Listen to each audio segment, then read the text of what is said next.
आओ बच्चों, आज हम कहानी सुनते हैं एक बंदर और एक बढ़ई की, जिसमें हमें पता लगता है कि मूर्खता का क्या फल मिलता है।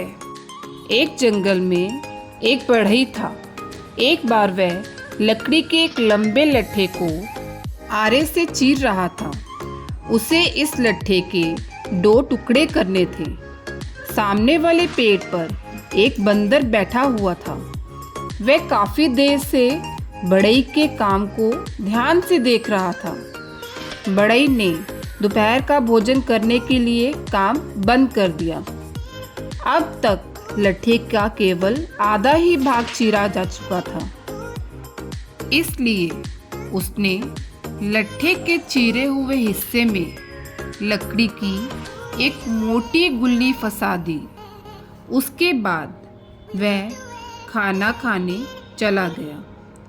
बढ़ई के जाने के बाद बंदर पेड़ से कूदकर नीचे आया।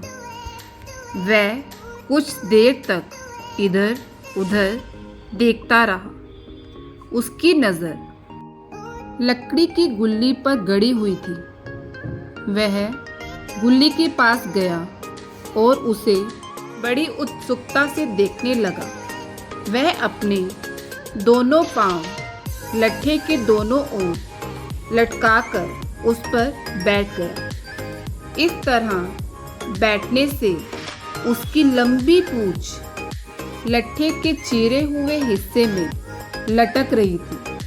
उसने बड़ी उत्सुकता से गुल्ली को हिला डुलाकर देखा। फिर वह उसे जोर जोर से हिलाने लगा। अंत में जोर लगाकर उसने गुल्ली खींच ली। ज्यों ही गुल्ली निकली कि लट्ठे के चीरे हुए दोनों हिस्से एक दूसरे से चिपक गए। बंदर की पूंछ उसमें बुरी तरह से फंस गई। दर्द के मारे बंदर जोर जोर से चिल्लाने लगा।